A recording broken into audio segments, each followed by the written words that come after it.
All right, well, we can jump in. I'll do your intro real quick, but thanks for joining us. This is Abigail Koffler. She's an online and freelance food writer, and she's trekking across New York City trying to find the perfect meal. Since 2017, Abigail has written for media outlets like Food and Wine, Eater, and The Infatuation about new restaurants, travel destinations, some culture pieces, and of course, food. Abigail founded her Substack newsletter, This Needs Hot Sauce, back in 2017, which was like the really early days of Substack. And since then, she's published a newsletter pretty much every single week and has grown her audience and improved her work. She's also transitioned to a paid component and has a subscriber base where she gives them an extra letter on Thursdays.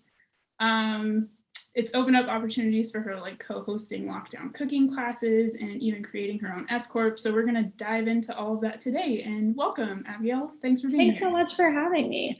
Yeah, and I have to say, I started my newsletter actually on TinyLetter, and then I moved to Substack the next year. So TinyLetter is like terrible. The formatting is really bad, especially if you want to include photos. I think it's good for like purely written things, but yeah, I still have been on Substack for a very long time, more than 3 years. Yeah, fantastic. Well, let's talk about that. So tell us about your writing journey and when you started and when you knew you wanted to write about food. Yeah, so it started quite young. I grew up in Queens, so I grew up kind of eating food from a lot of different places because Queens is such a diverse place. And I always loved it. I kept these journals where I would just write about I remember in 6th grade, we went on this field trip and I hated the field trip. It was like nature themed. I'm very much a city girl, but I was like writing all about how much I hated the food. That was like half the journal entry. I found it a couple of years ago at my parents' house. And I was like, okay, this has always been a thing.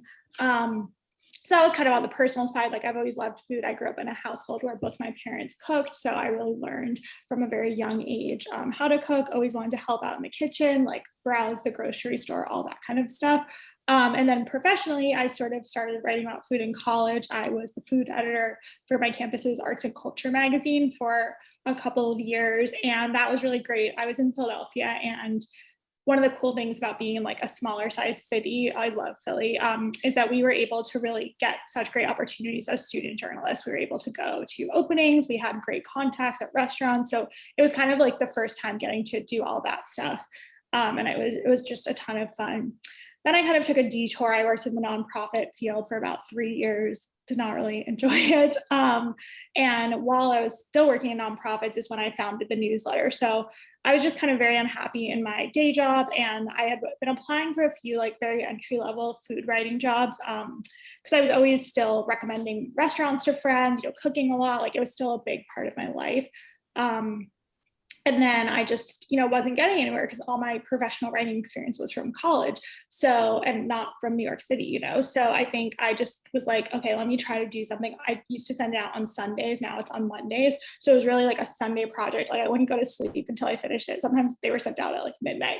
But it was just like, I wanted to start it. I think I announced it on an Instagram story.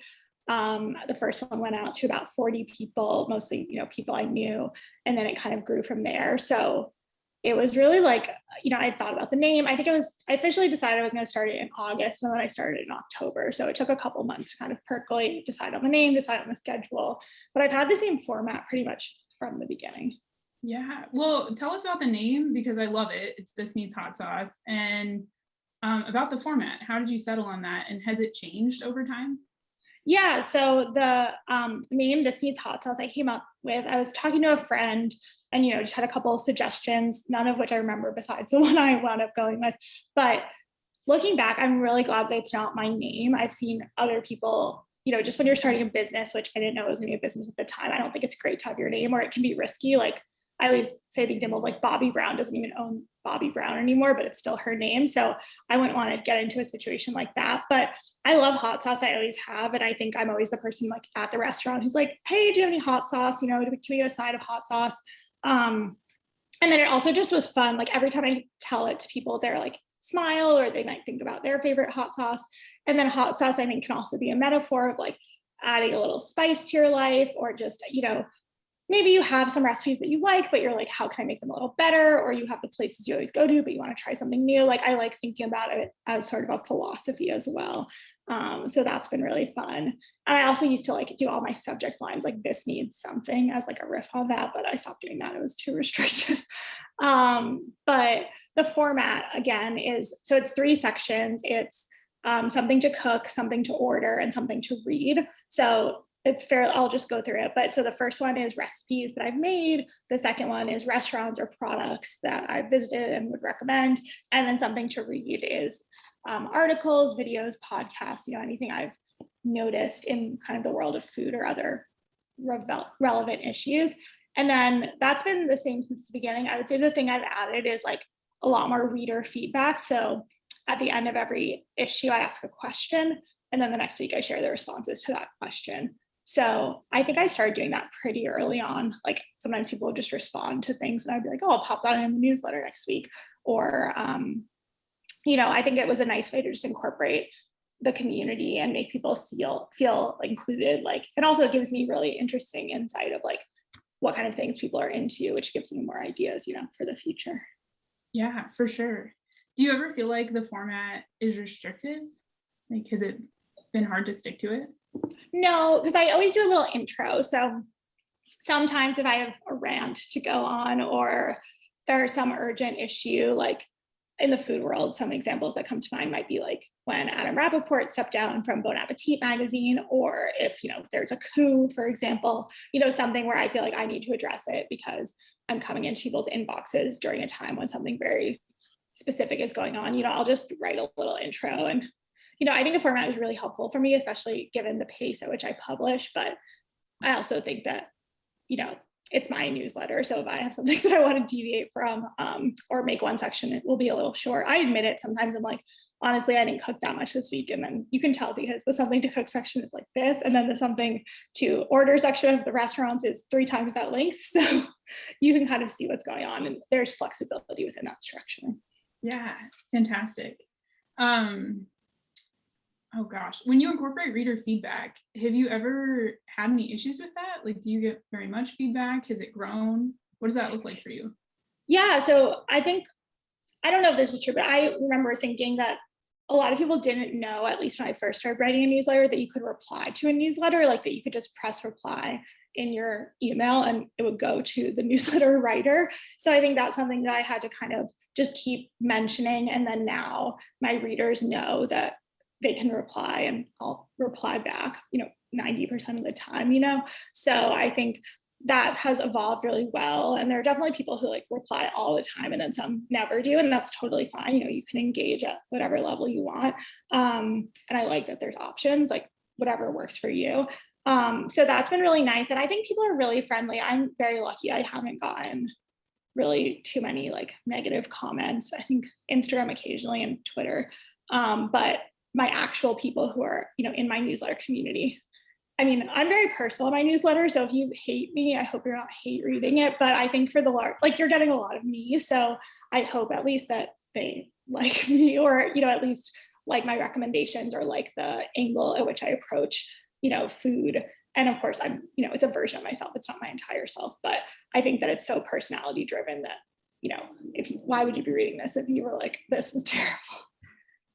Yeah, well, let's talk about that because you do share a lot of your personal life. It's a lot about like where you've been to eat. And I know I take food very personally. But, and also like your friends are with you too. How do you walk the line between sharing your personal life and then making sure you still have boundaries? Yeah, so for people who aren't familiar, I mention my friends by their first name or, it could be family members, whoever I happen to be dining with. So I'll say, I went to get oysters with, Isa and her brother Pal. Like that happened a couple of weeks ago. So I started doing that because my first few newsletters, I just said my friend, my friend, my friend. And it sounded absolutely crazy. Like it sounded so robotic and just clunky because obviously I think such a big part for me of dining out, although I do enjoy dining out alone, a lot of it is that group experience. You're sharing food, you're, catching up with someone, maybe you go one place and then you go somewhere else to get like a dessert or another drink or something. Like it's such a group experience to me. So it felt so weird to just be like, I went, because I'm like, it's not like I did this all by myself. I didn't order 7 things or, sit there alone. And it's also a way for me to like keep my memories. So I started including people's names very early on. I think it was the third issue.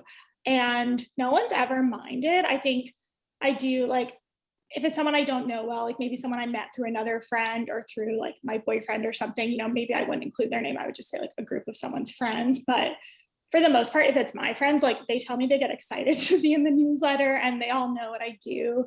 And, you know, I've had people ask me like, oh, is this going to make the newsletter? Like if we're having like a really good meal or something, because, you know, if I have a mediocre meal, I'm certainly not going to write about it, but I try to avoid those. So yeah, I think it's become a really nice thing. And for someone who's reading it and doesn't know me or doesn't know my friends, like I think at least it makes it feel like I am a real person and this is how I'm authentically spending my time and my money and, you know, like my social interaction. So hopefully that adds like an interesting quality to it. And for me, yeah, it just is like the other weird interest, you know, I've been writing this newsletter for almost 4 years. So it's kind of this really fascinating, like diary, obviously edited, or, you know, it's not everything that happened, but I do like being able to look back and like, oh, this is the weekend I went to wherever to go stay with this friend, like here's what we did, and I have this recap, which I think is a really special way to like preserve those memories on a personal level as well. Yeah. Well, I guess I'm thinking about the experience you probably had during the pandemic, but how did you have to change what you were doing when restaurants shut down for a while there? Oh, it was, so I am living in Brooklyn right now. And as I mentioned, I grew up in Queens. So we were really in the epicenter for the US. And I think it was at one point the epicenter for the world. So COVID hit very hard in New York. It was horrible and it really affected the restaurant industry. I think line cooks had the profession with the highest mortality rates, and so many restaurants were closing. People were getting sick. People were dying. My parents both got COVID. It was a really hard time. So there was also, you know, much less significant than that was, you know, my career changed very much so. So like a lot of publications paused their freelance budgets. You know, there's no coverage of restaurant openings or of, you know, travel, like no one's traveling, you know, all this stuff just kind of stopped. So I sort of turned to self-publishing the newsletter, which is the thing I already had, and really just kind of went very hard on it. I was publishing usually twice a week, like for everybody. I stopped using a paywall pretty much because I was like, I just want people to have this information. And I really focused on a couple of things. One was sharing like news about how to support restaurants. So talking about, you know, Venmos, GoFundMe's, restaurant merch, like lobbying, you know, all these different things you could do to help. And then the other one was cooking, because everyone was all of a sudden home. It was hard to get groceries. We were being told, I mean, there was a time where I was going to the grocery store once every 2.5 weeks, and I was living in a, you know, I live in a walk-up apartment. So it was like wearing gloves, like going with this list. It was, you know, this really intense experience. So you're not going to go back if you forget one item. So, you know, really trying to talk about like pantry cooking, things that last a long time, shifting the content to be super service oriented, which it kind of always is, but it was just such an extreme thing because people were all in a somewhat similar circumstance, which I think is really rare. So it wound up being like actually a period of growth for the newsletter, which obviously I would never be like, oh yeah, it was great for me. It was awful. It was traumatic, but it was a time where I felt like I was creating something that people really needed. And that felt good just to be somewhat useful, although I was, you know, sitting at home, not on the front lines by any means. But yeah, I think it was something that really was so relevant. You know, it affected food and restaurants in such a profound way. Yeah. Yeah. Well, I know at our grocery store, it was like the whole aisle that has the cooking equipment, like pots and pans and spatulas, was just cleaned out for like months. So I know people were definitely cooking more. But. Yeah, it was like never before. You know, people just had to stay home and cook, and, you know, stay like, what can you make? How are you gonna? Some people were working more than ever. Some people had no work. Like, how are you going to fill your time? Some people were doing like the sourdough thing. Some people were working more hours and like, what can I make for lunch in 10 minutes? So it really depended. But I think there was like, I tried to provide ideas. And also we did some like comment threads where people could share their own tips and stuff. So just really like tried to make it conversational. And then we also did some virtual happy hours on Zoom, because I've hosted a bunch of in-person events and, you know, obviously we couldn't do those. So just really tried to like, I mean, it was partially for myself because I was like, I don't know what's going on. I'm really scared and this is really terrible. And, you know, my other work is like, I don't know what's going to happen with that. But then it also felt like really a community, which was really special. Yeah, well, I have two different ways I want to go from here. But first, I want to talk about you started co-hosting cooking classes during the pandemic. Yeah. How did that influence your newsletter? Like, how did they fit together, and did it change your writing at all? Yeah, so I have been teaching cooking classes to kids. I did it in college in person because I was an education minor. So we actually went to like some schools and did some cool culinary slash nutrition programs. But then I teach part-time at a school in New York, and I've done some cooking classes since 2018, but never for adults. And I was always like, this would be fun, but I didn't really know how to do it.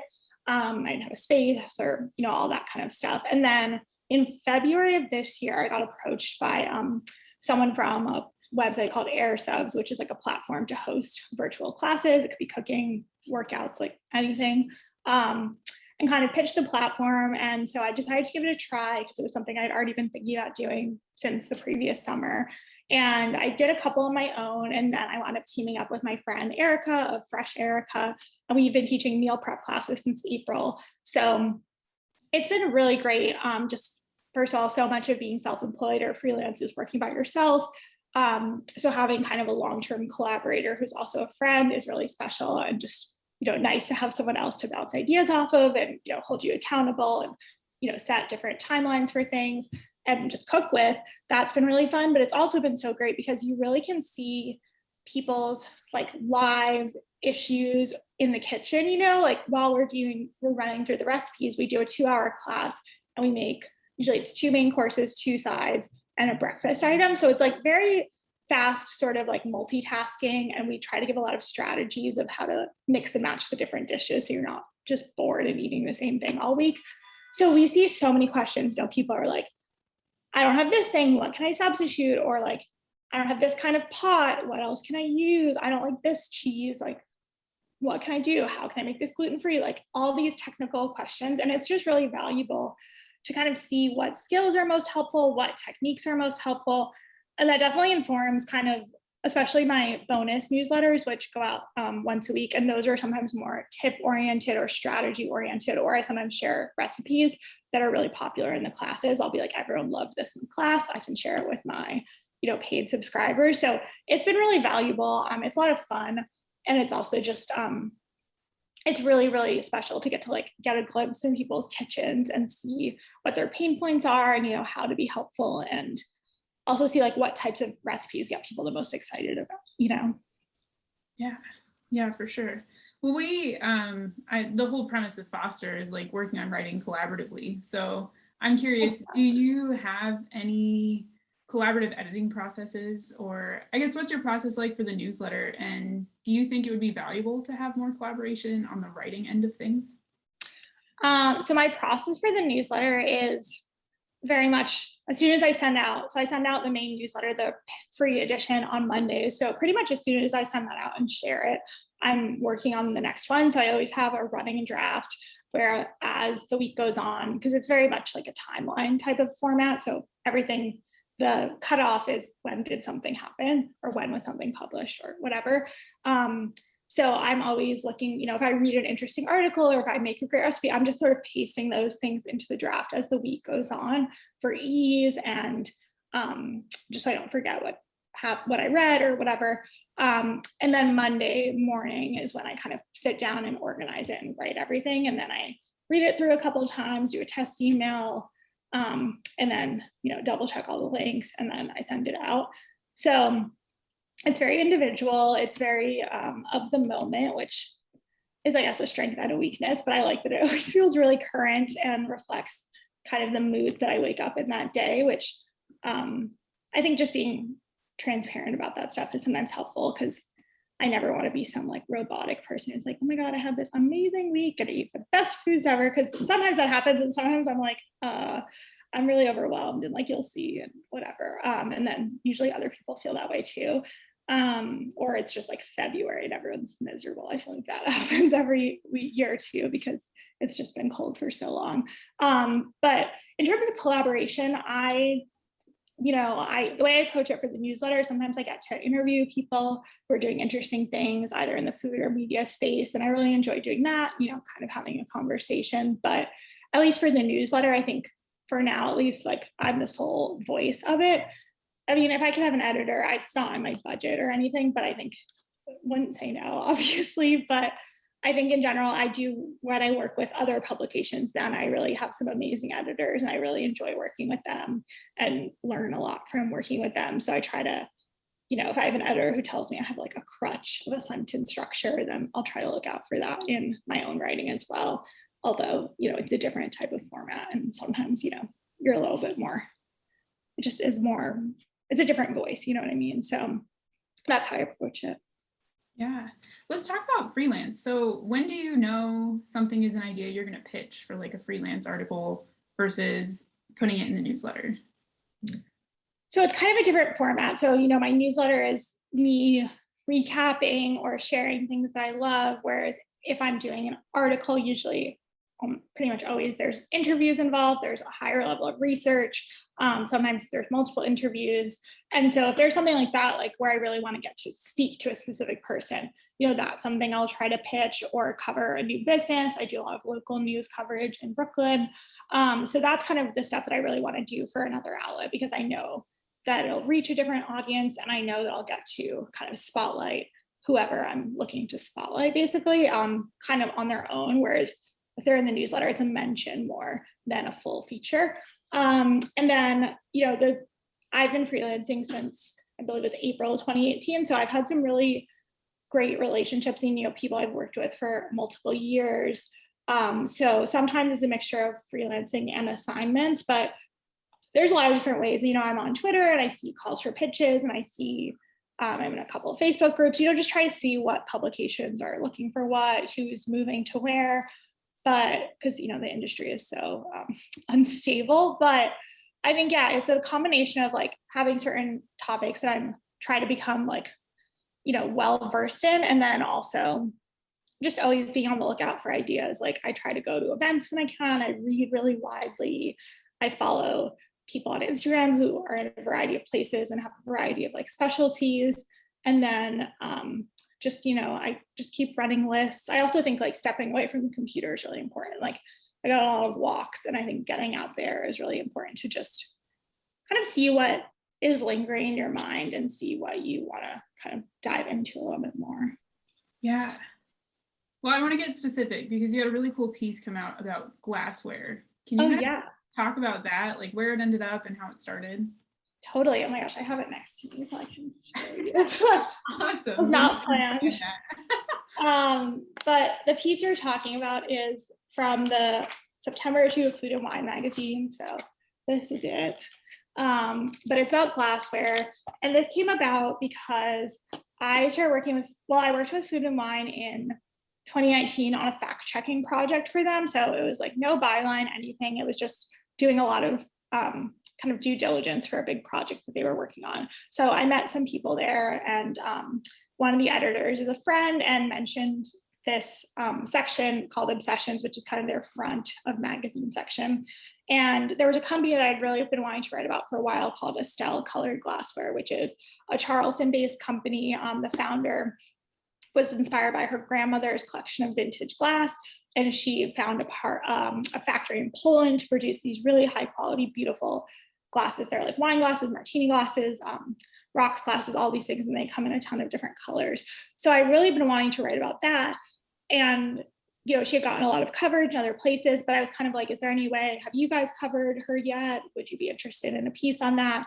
And then the editor kind of was like, let's do it, but let's do it more as a roundup. So that brand will be like the star of the piece. And then we'll pick 2 other brands that can be kind of sidebars, because this format in print in general is always really restrictive of words. Like this whole piece, which is 2 pages in print, is about 500 words, maybe a little more, including like, buy this at www. whatever. So it's a really tight type of article, which is very different than sometimes writing for like a digital publication where you have almost as much space as you need. So we first started talking about the idea, I believe, in January of 2021, and it came out in September. So it takes a very long time. There was some discussion about the idea. Once that was agreed, I got my contract. Then I reached out to all the companies to interview them. The magazine had I think a relationship with one of them, so they introduced me, but others I just will send a cold email based on the contact info I find on the website, or I'll contact them on Instagram. I'm I'll track them down however I need to. And then, I set up a call with the founder of Estelle Colored Glassware, Stephanie. She was incredible. Had to transcribe that, talk to the other companies. I submitted my draft, we went through some edits. And then there was a photo shoot. So one of the benefits of like working with a really, high-end magazine is that they have a great team for all this stuff. So the art direction, the photography, the layout, I didn't have anything to do with that. I was, kind of tracking it. I was on some of the emails, just getting updates of like, right, this week we're doing the photo shoot. I sent along the contact info. This is also pretty standard. Usually you have to pass along your, source contact info for your editor. So in case there needs to be any fact checking or they need to reach out for samples for the photo shoot. So I did all of that. And then, it got sent to print. And then I got a copy. It also went up online, which was really cool. So it's more easily shareable. But it took like 8 or 9 months, but I love how it turned out. I think glassware is such a fun thing, especially if you've been spending more time at home. Like all these brands really make just drinking, like whether it's a glass of water or like an expensive drink, much more special. And visually they translated really well because of the colors and shapes and kind of transparency of glass. So I was very happy with how it turned out.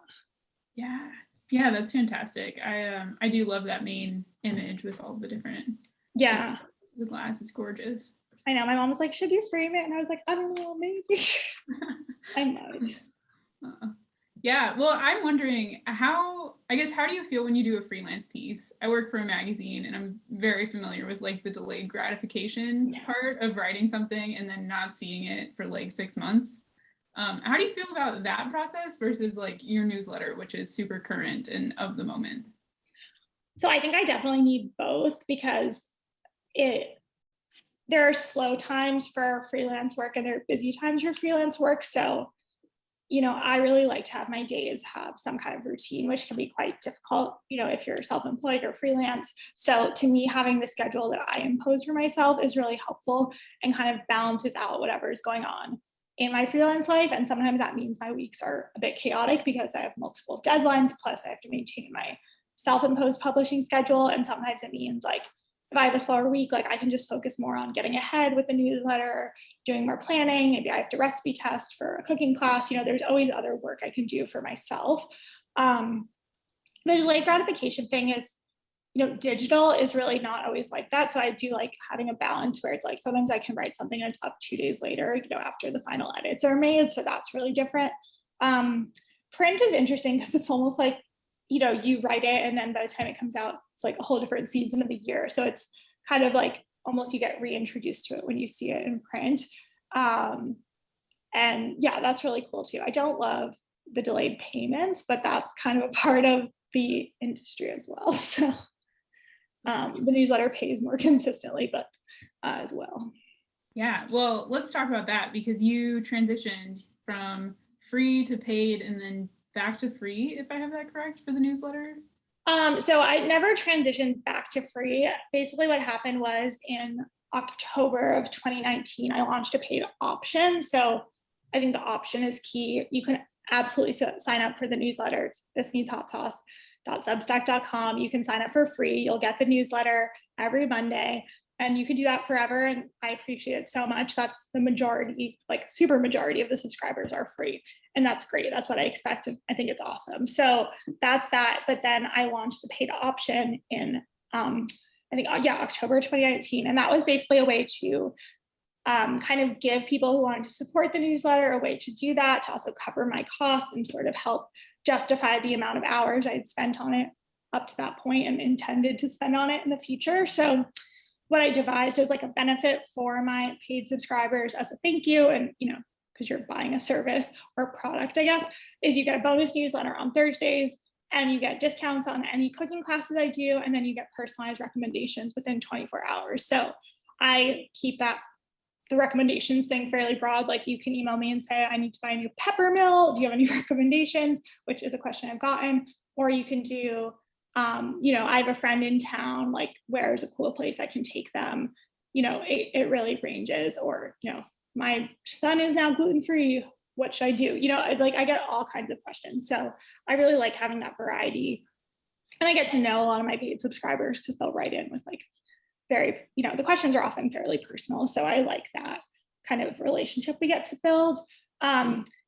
So basically on Substack, I have the option to make every single newsletter either behind a paywall or not. So Monday is not, Thursday is. But what I did during, especially the height of the pandemic or the early first wave, I suppose, was I didn't really put anything behind a paywall. I said, like, if you want to support me, you can. It's helping me like pay my bills right now, but I want this content to be accessible to everybody. So that was sort of the way I framed it during that time. And then it kind of went back to the previous schedule later in 2020. Okay, gotcha. So what was your rollout process like when you first made it paid? So it was a couple weeks long. This is if you are a newsletter writer on Substack, they have kind of a guide to launching a paid newsletter that I sort of followed, but basically I announced it and I kind of gave the why, which is similar to what I just told you of like, I've been working on this project for X amount of years. I've been putting all this time into it. I want to, kind of take it to a different level. And then I started writing like the bonus newsletters, and the first few I sent to everybody as almost like a preview of what you would expect. So just also getting people used to like the different schedule.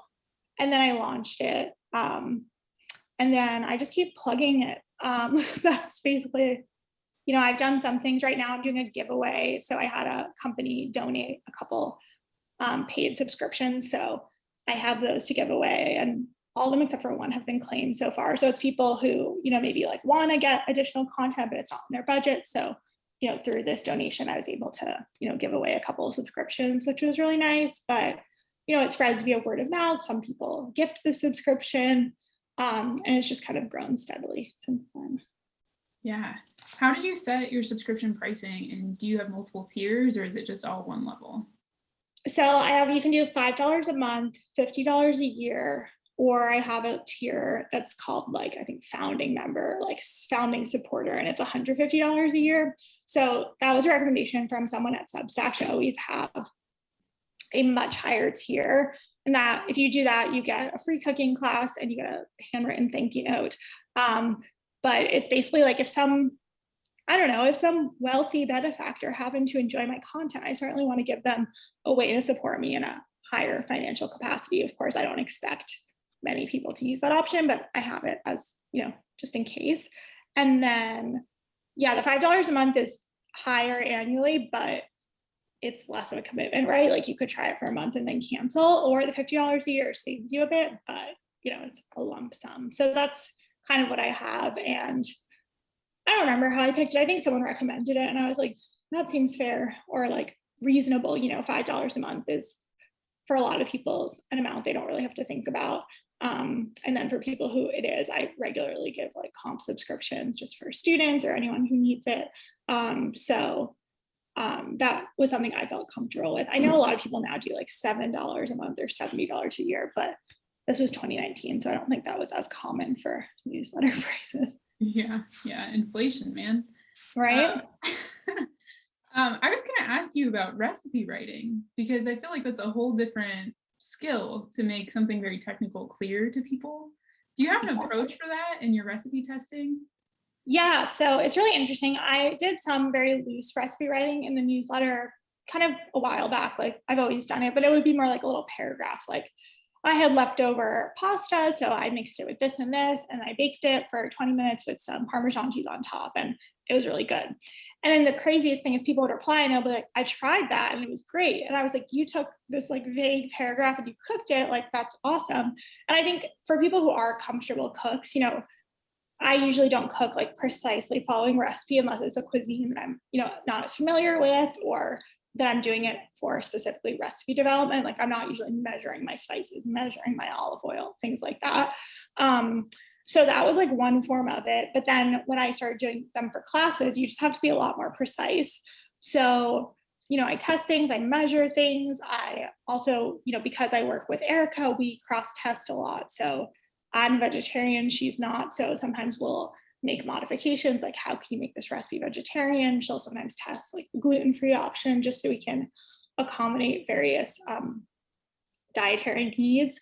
But yeah, it's a lot more precise. It's also a lot of people have a lot of preferences around recipes, and they're very stylistic. It's not like there's a universal format.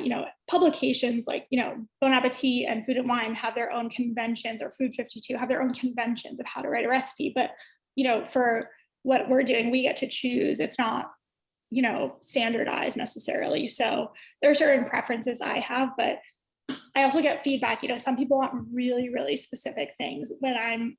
I want people to feel empowered, that they can understand when it's really important to be precise and when you can kind of just eyeball something or get in that habit of like, okay, this looks like about a quarter cup. And that takes time, and that takes trust, and kind of using like your 5 senses to try to make food that tastes good to you, because you might like your salad dressing a little bit sweeter than I like mine. So perfect, add more honey, like fantastic. I want you to do that. So it can be challenging, because I sometimes I made a recipe a couple weeks ago that was like an apple cake, and I called for 4 apples, and I got so many questions like, how big should the apples be? And I was like, it doesn't matter. Like, it really, whatever you can find that looks good to you. The cake will not, if you have smaller apples, there'll just be slightly fewer apples in the cake. And if you have more, there'll be slightly more. And like, it won't ruin it either way. Like, you should just find what you can, because I don't weigh my apples. I don't measure them. Like, I just buy them at the store. So I think, I want to be like very patient with people, and I always am, but I think sometimes people really want very precise instructions when they're not necessarily needed. So it's a work in progress to try to write recipes that are really clear, but also, encourage you to trust yourself. Yeah. I know I read Bon Appetit, and I like kind of enjoy looking at the comments where everyone's like, well, I didn't do any of that. And then they put like that thing in there. So I feel the New like York Times, the New York Times cooking ones are also like really a wild place. People substitute everything. And that's the other thing, is like, if someone substitutes 5 things, it's like, it's not the original recipe's fault. You went totally rogue, which is your right to try in your own kitchen, but like, results may vary, Yeah, for sure. Well, I want to dive in a little bit. So you have your newsletter that now provides some financial support, and you have your freelance career. And you told me about your process of filing to become an SCorp. What is that, and why did you decide to do it? Yeah, so in this past spring of 2021, I became an SCorp. So that means like This Needs Hot Sauce is a corporation. I am an employee of that corporation. So I have like an EIN number rather than just using my social security number on paperwork. And I did it for a couple of reasons. I live in New York City, which has very high self-employment or freelance taxes. And the other issue with kind of doing everything under yourself is liability. So if there was ever an issue with something I wrote, my entire like personal everything would be up for grabs, basically. So I didn't love that. And then, I would have to track my expenses really closely, because, if I was writing off a business expense, like office supplies, research supplies, anything, I had to track that all really closely, because I had to separate it from my personal spending, because it was all coming from basically the same place.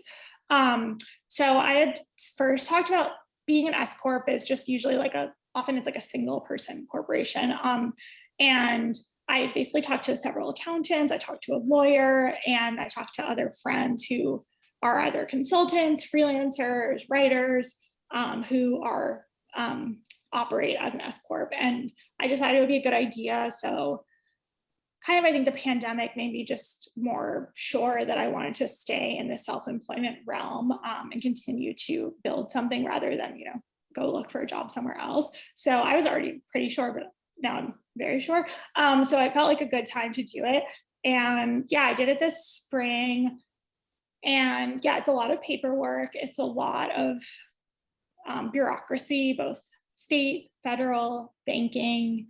But so far it's been really good. I can't say 100% yet, because it hasn't been a full calendar year. So I haven't gone through my 2021 taxes yet. But the things I really like about it is that now I have a fully separate business bank account. So it's very clear, what I can do all my work spending in one place. It's very clear. I'm using the money that I'm making for my work to pay for my work stuff, and then also pay myself. And like, that makes a lot of sense to me. It's like a real, more similar to a traditional job structure, I guess.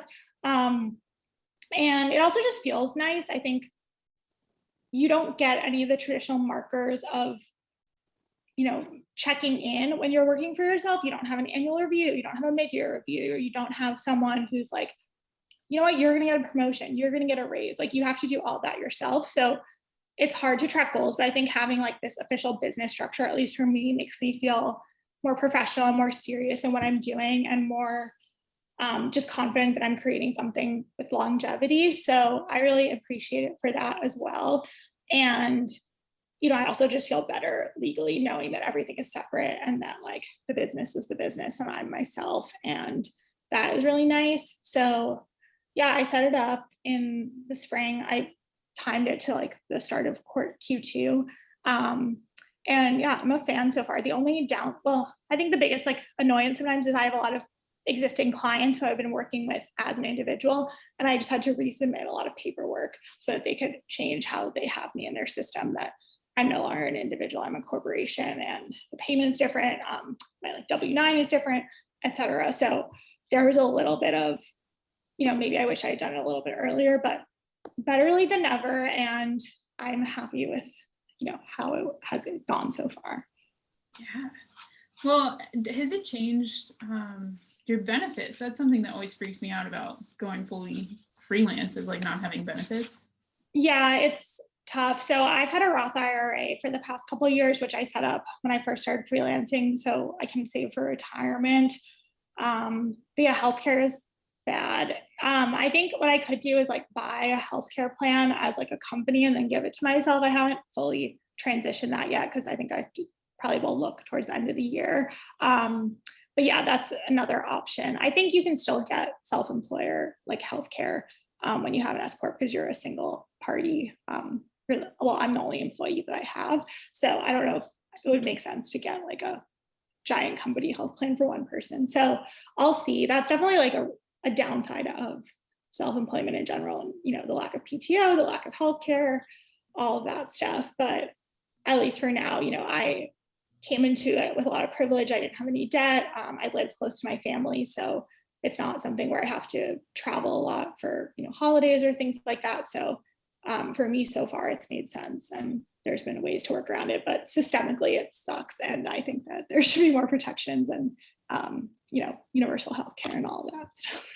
Yeah, we don't have to go there. But you mentioned that you've kind of used this business setup to start looking at your goals for, I guess, your own company now. What are your goals? Yeah, where do you want to go from here? Yeah, so right now I'm planning kind of with my collaborator another round of cooking classes that we hope to really expand for the first part of 2022. So that's a big focus, kind of branching out that. I've also started doing some private classes, which have been really fun for different clients. So we'd love to keep doing that. And then, you know, writing wise, I think I'd love to just grow the newsletter into a larger group, a larger kind of community, and continue to host events. I'm hopefully also going to start doing some brand partnerships, probably on Instagram, and just get to share cool things with my audience. And also, I spend a lot of time on Instagram, and I've recently come to the realization that if I can, you know, talk about things I actually really like and use, and also get some compensation for all the unpaid hours I spend there, that would be a good idea. So that's something else I'm working on.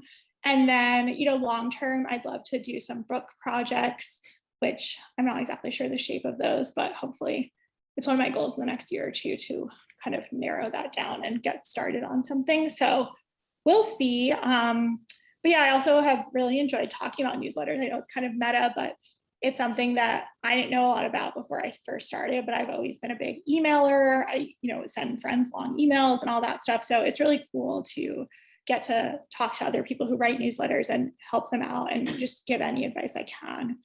So would love to continue doing more of that as well. Yeah. It makes sense that you really like Instagram because food is, you know, inherently pretty visual. But yes. Where have you seen most of your subscribers come from for the newsletter? It's interesting. I think a lot of it is other newsletters. This is the thing I tell newsletter people, or this is a generalization, so if it doesn't apply to you, that's okay. But most people I found who get newsletters get more than one. It is rare to find someone who only subscribes to one newsletter. So what I found is that partnering with other newsletters either like will feature each other, maybe they'll interview me, I'll interview them, or just do a little like link with a brief explanation of why we think this newsletter is great. That usually can be a huge boost.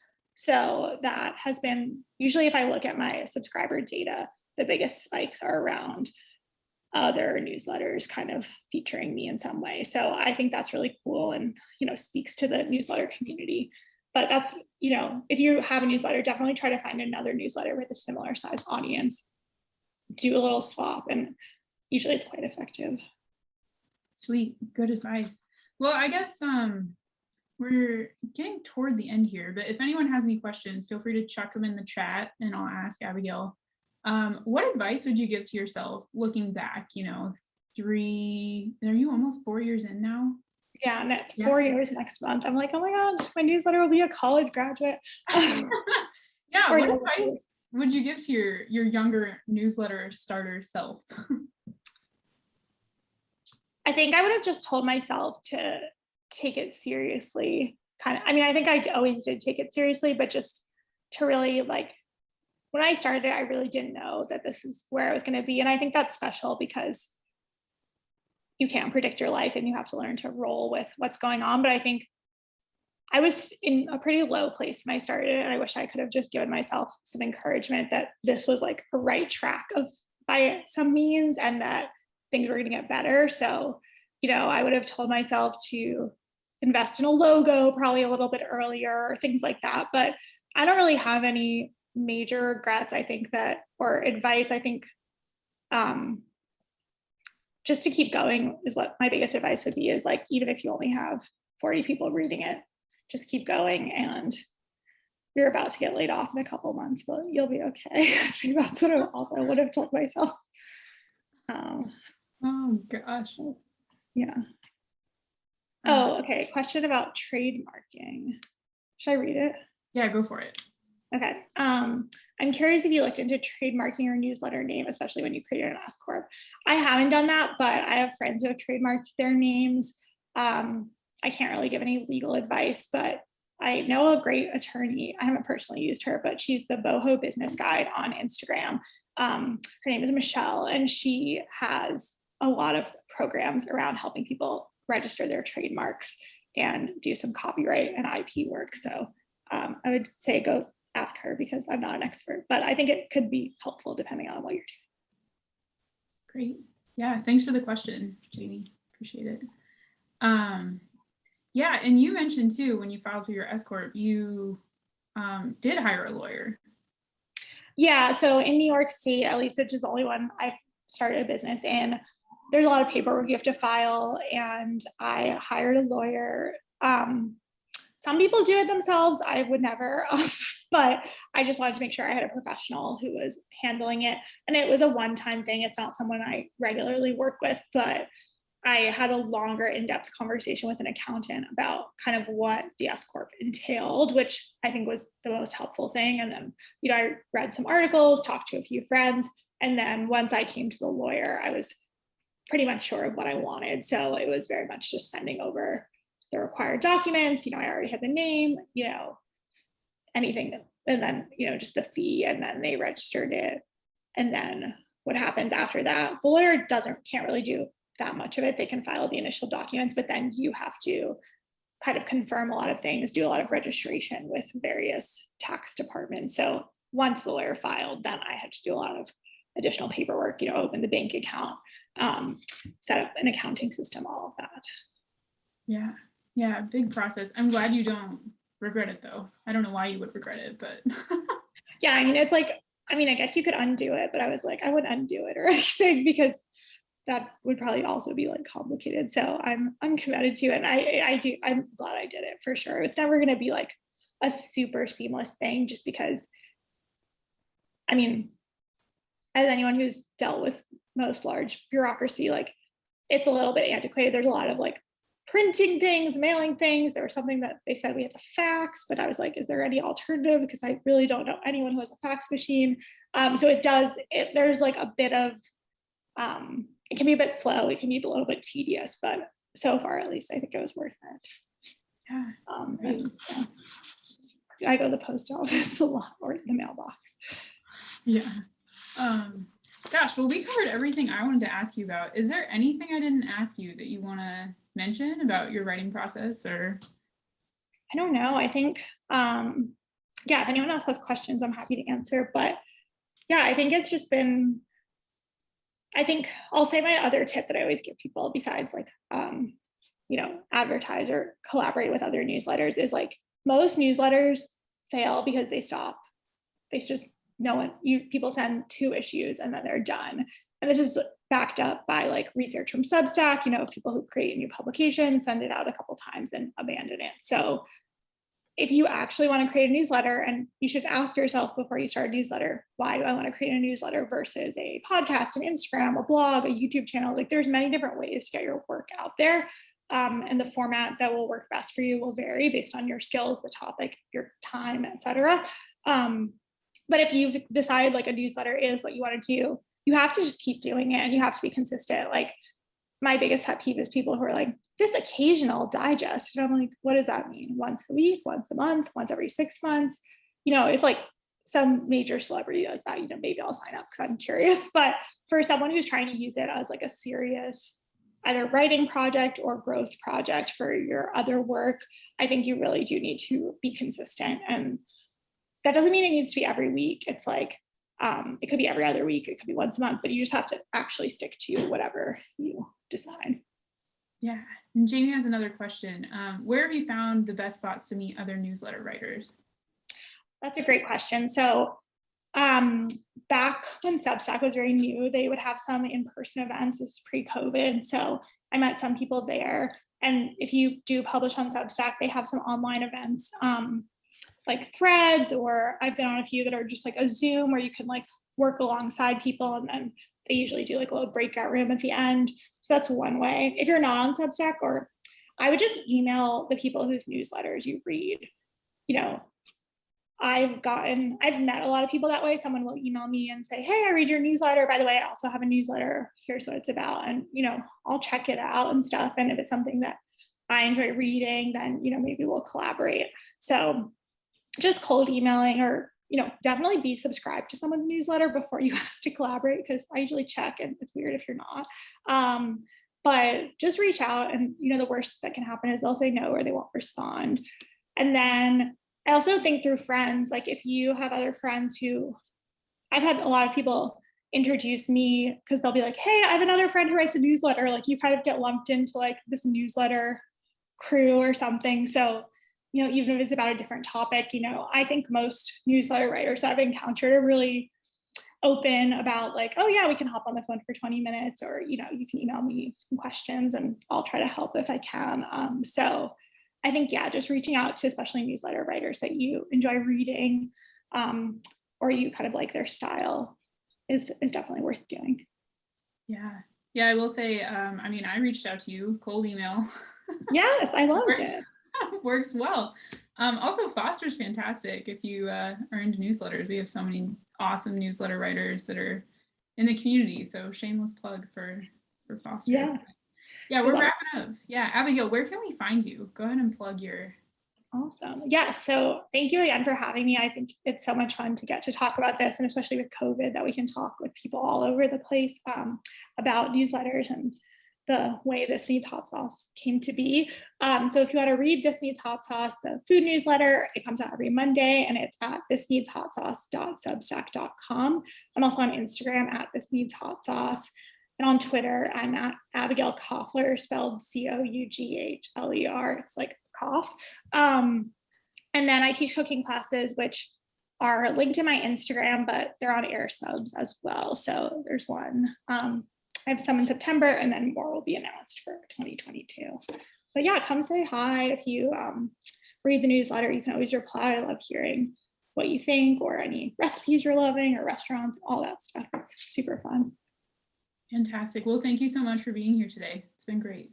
Yeah, thank you so much. It's been really fun. Thank you all for joining live or listening wherever you're listening. Yeah, awesome. Well, have a good day, everyone. Bye. Thank you.